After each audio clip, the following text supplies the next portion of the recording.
Mercedes have had the worst start to a season since Michael Schumacher raced for the team, but under the leadership of Toto Wolff, they're well on their way to turning things around. The first race back after the summer break is always a huge one. Teams have been working on updates and changes to make that final push up the table. They're meant to be on holiday for 2 weeks, but we all know that doesn't happen. So what have Mercedes been preparing for the Belgian Grand Prix? And is it finally enough to earn them their first race win of the season? Let's find out. Mercedes' season began in a torrid fashion as the team struggled to get on top of its porpoising difficulties. Despite this resulting in a significant lack of pace compared to the frontrunners Red Bull and Ferrari, the Silver Arrows were still able to register 3 podium appearances from the opening 7 races, due to the W13's impeccable reliability and George Russell's almost unbelievable consistency. But after getting its bouncing under control, Mercedes has slowly gained ground and arrives in Belgium looking to continue a streak of 6 consecutive top 3 finishes, including double podiums for George Russell and Lewis Hamilton in France and Hungary. We headed into the break off the back of a strong run of races, and our biggest race weekend point score so far this year in Hungary, said team principal Toto Wolff. It was Hamilton's fastest lap in Hungary which helped them to top their points haul from the French Grand Prix. Speaking of the upcoming Belgian Grand Prix, Toto said, "We're excited to be back there. Hopefully we can put on an awesome show this year for all the fans in Belgium, and we'll also be celebrating 55 years of Mercedes AMG 2 with some fun activities." From what we're hearing, Mercedes are hoping to celebrate 55 years with a win at Spa. It is arguable that Red Bull have not been the fastest car on track in recent races, but thanks to Ferrari's mistakes and reliability problems, they hold a huge lead over both championships. There is a good chance they're now looking to 2023 and developing their car for next season. Ferrari might have the fastest car in the championship currently, but the shortcomings we just mentioned have left them with only 4 race wins all season. This has left a door open for Mercedes to take control of second place in the Constructors' Championship if they can develop their car throughout the rest of the season. Ex-Formula 1 driver Juan Pablo Montoya recently shared a hint that the first addition to the W13 after the summer break could be a big one. Coming out of the break, the rumor is that Mercedes have a big upgrade coming for the cars, said the Colombian ex-F1 driver during an interview. If that's the case, you know what's going to happen. You know what's coming. I think the big question mark everyone needs to pay attention to is the next couple of races. My personal thinking is everyone would come with big upgrades, but I think Mercedes have still outdeveloped everyone else. A large component of Mercedes' success in the turbo hybrid era was their ability to develop their car effectively, sometimes making huge gains in performance in a very short time.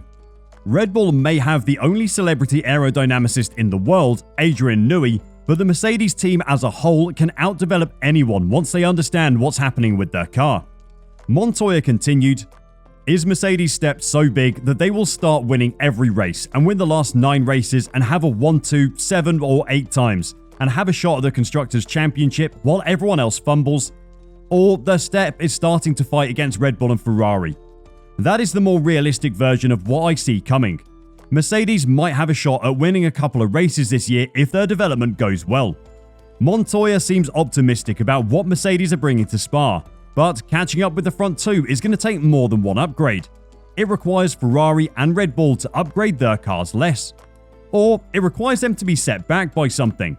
The FIA's anti-porpoising technical directive that they've been trying to push through since Montreal finally comes into play for the Belgian Grand Prix, and there have been a lot of talk about how it will change things at the front of the grid.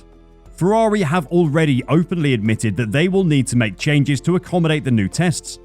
They've had months to prepare for this change though, so while some people have been getting very excited to see them lose loads of lap time, we aren't so sure.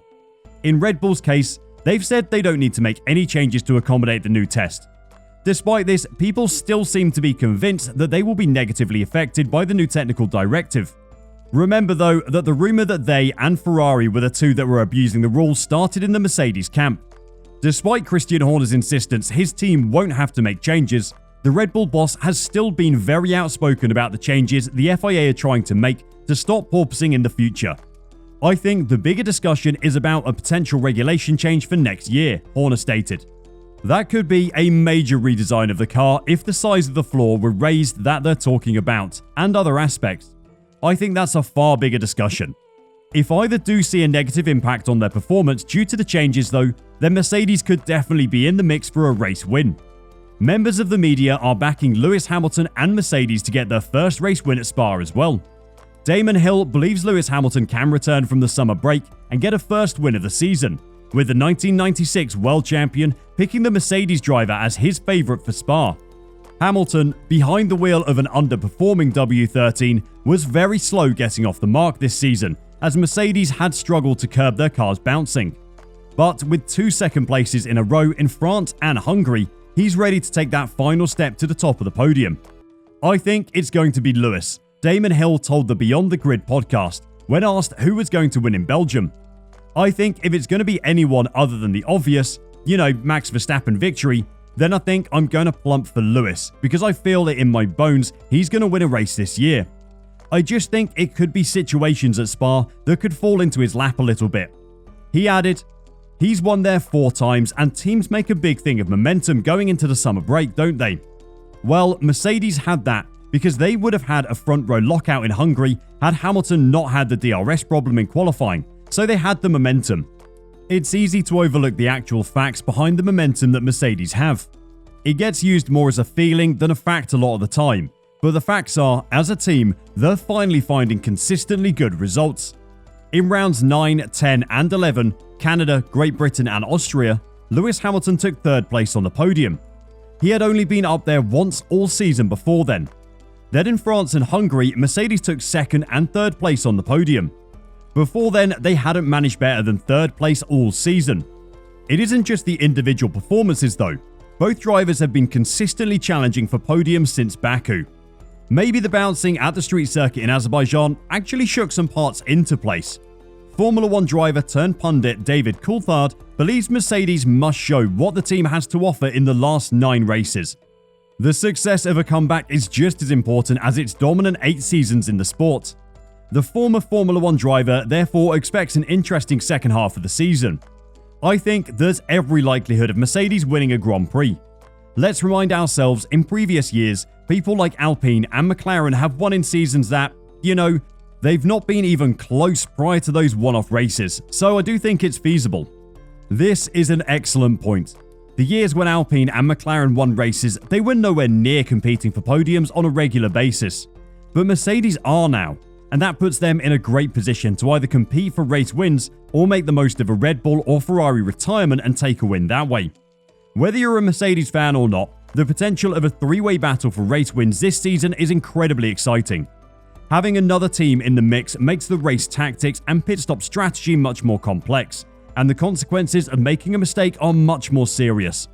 It isn't just the race that gets more intriguing though. In qualifying, any of 6 drivers are now in a position to take a pole position, and the more mixed up the grid, the more exciting the racing gets. We cannot wait to see cars back on track this weekend.